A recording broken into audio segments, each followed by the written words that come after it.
Laidos Svajonių sodai konsultantas Tautvydas Gurskas patarė pavasarį patikrinti, ar azalijoms, rododendrams ir šilauogėms yra tinkama dirva.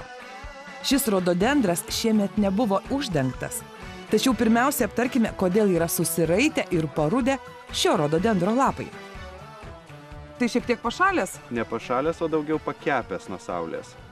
Jis sušaltas, jis nesušala, jis nemėgsta, jis visžalis augalas, kada įkaitina jo lapą, išgarina drėgmę. Žmonės, aš dėl ko ir sakiau, ar ne pašalęs. Dėl to, kad reikėtų žmonėms akcentuoti. Žmonės įsitikinę, kad rododendrai sušala. Ir tie susiraukšlėję lapai, tarkim, susilenkia, parudė. Čia jau yra tai yra būtent ne šalčio padariniai yra, o būtent saulės, jeigu mes jų neuždengiam. Šiuo atveju daugiau drėgmės, taip. Netgi kitą kartą galima žiemą netgi laistyti, jūs atrodysit juokingai kaimynam, bet neželdintajam juokingai, tik pagirs. Žiemą jiems yra tikrai sausra, nes jis paim drėgmės įšalusio vandens negali, o lapą kaitina ir išgaruoja drėgmė. Ir galim patikrinti šiek tiek pH, ar viskas gerai pasodinta, šiaip žiūrint į dirvą lyg ir tvarkoj. Nes augimui svarbiausias dalykas, rododendrų augimui, tiek azalijų, rododendrų, šilauogių, tai yra augalai, kuriems yra būtina parūgštinta durpė. Ir mes galėsim netgi pabandyti parūgštinti paskui specialiom medžiagom. Randam viduj mikro laboratoriją mažą, atkasam prie pat rododendro pažiūrėti, šiek tiek iš giliau, nes jo šaknys pagrindinės yra giliau. Paimtą žemę mėginiui užpilame vandeniu ir paliekame 5 minutes. Rododendrams reikalingas pH apie 4,5. Specialiu lakmuso popierėliu patikriname dirvožemio rūgštingumą.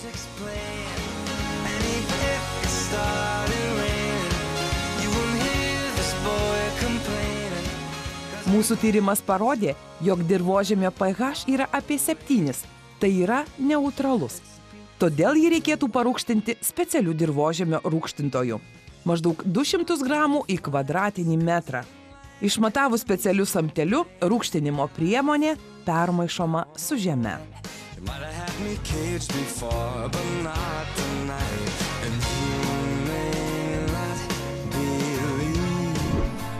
O dabar imkimės daržininkystės. Tautvydas Gurskas parodys, kaip palengvinti darbus šiltnamyje ir įsirengti laistymo sistemą. Padovanosim laistymo sistemą į šiltnamį, kad mažiau reikėtų vis tiek, aš įsivaizduoju, jūs daug bėga, dirba. Tuo gerai, kad ją sumontavus, jums nereikia kas kartą su laistytuvu vaikščioti, o tiesiog atsuksit kraną, pasilaistyt. Ir dar paskui padovanosim kompiuterį, tai nustatysit, kurią dieną, kurią valandą, kiek laiko laistyti ir iš vis tik ateisit pomidorą, suvalgot ir viskas. Tada pagalvosit apie želdintojus, padėkosit mums mintyse.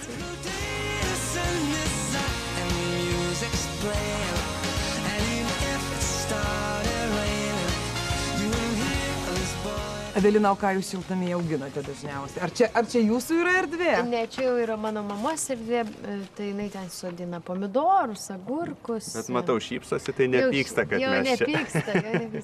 Tai va, tai pomidorus, agurkus, ridikėlius, O jūs esat pasisėję ankstyvuosius ridikėlius, salotas? Dar ne, tik... Tai mes šiandien tikriausiai tai dar irgi padarysim. Aš manau, mes padėsim jums.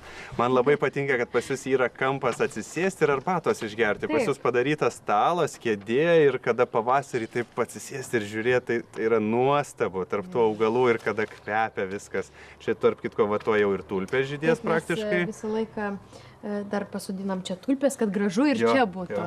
Ir dar turim čia braškių, kad anksčiau suvalgyt tą pirmą braškę, ne iš parduotuvės. Kai visi pavydi, tai taip. Iš lėto. Ir kada pas jūs dera braškės? Nu tai ką žinau, tai dar gegužės kažkur viduryje gal jau? Jūs puikiai ūkininkė, Evelina. Taip, aš tikra ūkininkė. Šiltnamyje jau pradedama montuoti lašalinė laistymo sistema, kuri pagelbės Evelinos Sašenko šeimai prižiūrėti čia augančias daržoves. Kiekvienas sodininkas gali pasidaryti? Tikrai labai nesunkiai yra ir instrukcijos visos, ir visos dalys sudėta, tai tiesiog komplektą išsiardot. Mes įdėjom šiek tiek trišakį, kad liktų savininkam ir kranas paprastas, ar rankom nusiplaut, daržovėm, tai palikom tą patį, galima būtų tiesiog prie to pačio krano tvirtinti ir leisti laistymą, bet reikėtų turėti tokį rankom apsiplaut, daržovę nuplaut. Tai palikom, kad tą kraną paliktai dėjom tiesiog trišakį ir va čia į apačią bus atsukus va taip va ventilį, tiesiog vyks visas laistymas, labai paprasta užsuko.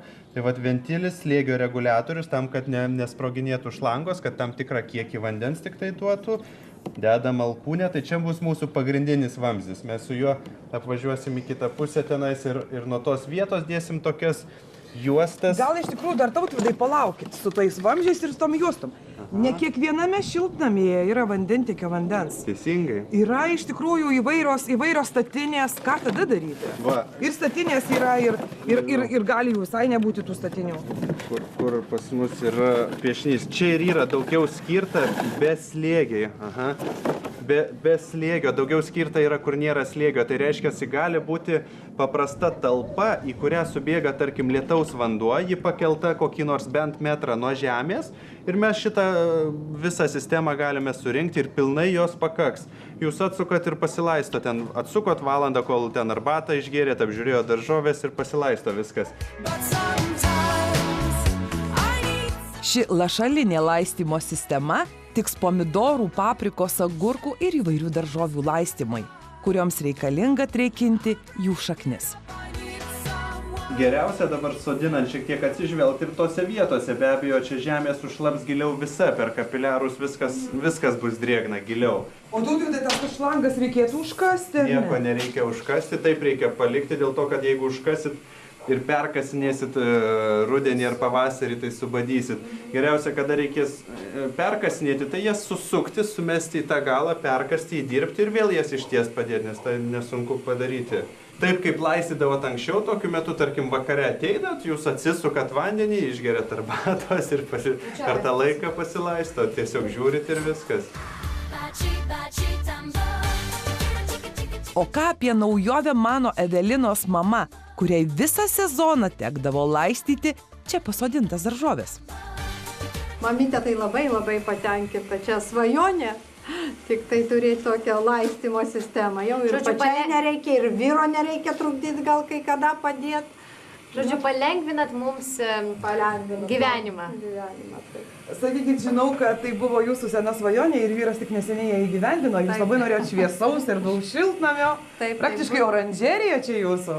Nu taip ir darom, stengiamės ir gėlyčių pasodinam, ir visokių daržovių.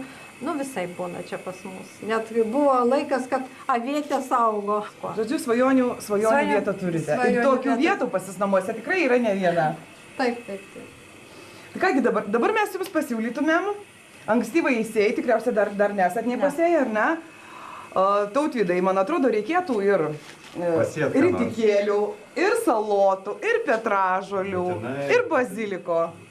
Žemė jau įdirbta, šiltnamis prieš tai išvalytas, dezinfekuotas, laistymo sistema yra, dabar tik tai sėjam, visi alkūnės pasiraitojam. Ruošiantis pavasariniai sėjai šiltnamyje, būtina prieš tai pagerinti dirvožemį. Tam galime rinktis biohumusą arba žemės mišinį su biohumusu. Šalia lašalinės laistymo sistemos Tautvydas Gurskas patarė sėti sėklas juostoje, kuriuose surinktos skirtingų veislių ankstyvųjų daržovių sėklos. Jas bus gana patogu laistyti. O ridikėlių, bazilikų, salotų, petražolių, agurkų ir vienmečių gėlių sėklas mums padovanojo Agrofirma sėklos. Po sėjos Tautvydas Gurskas patarė šiltnamyje sėtas daržoves patręšti ekologinėmis trąšomis. Pastoviai auginant daržovės viską reikia visą laiką įnešinėti, tai kažkokios organikos. Dažniausiai deda ar tai perpuvusio komposto, kurį daržovėse kas nors gale laiko. Tai mes pabandysim biohumuso įdėti, tikrai jis pagerina gerokai struktūrą. Apie 25% turėtų būti biohumuso sudaryti.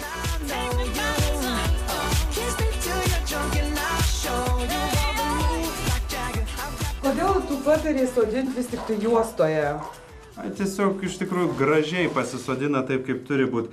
Kai perki palaidais maišeliais, tai dėlioji, žiūri po vieną tenais, nes per tankų bus tai ką ten suauga tokia košė visokių daržovių, o kada va šitaip gražiai, tai jo po vieną sėklytę tvarkingai neišsibarsto, labai gerai, labai patogu iš tikrųjų ir vat juostelę tuoj padėsim ir plus mūsų laistymas juostą visą laisto.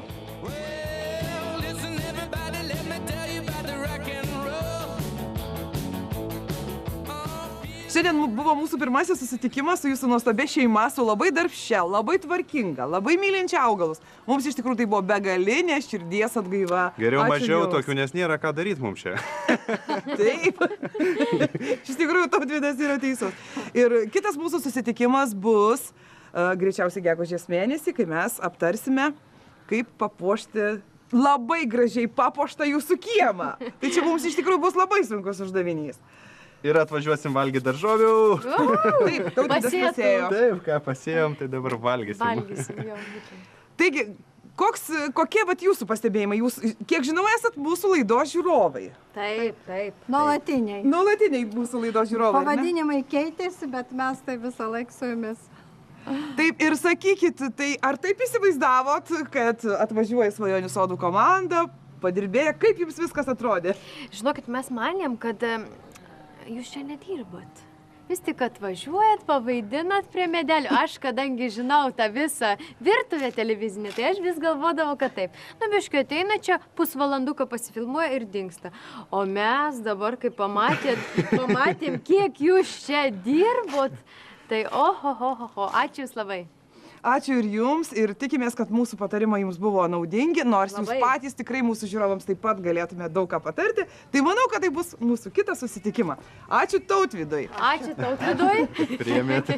Ačiū visai komandai ir ačiū mūsų žiūrovams, kad buvote šią valandą su mūsų laida. Tikimės, kad mūsų patarimai jums taip pat bus naudingi. Ir iki pasimatymo kitą savaitę.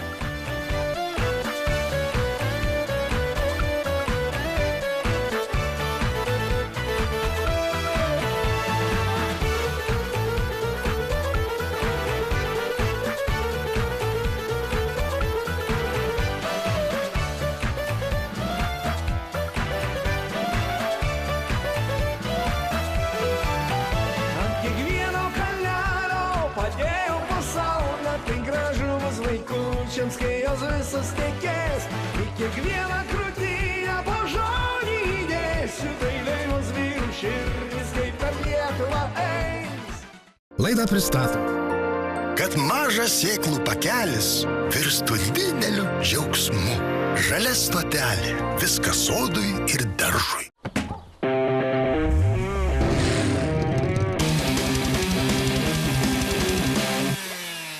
Štil numeris 1 pasaulyje.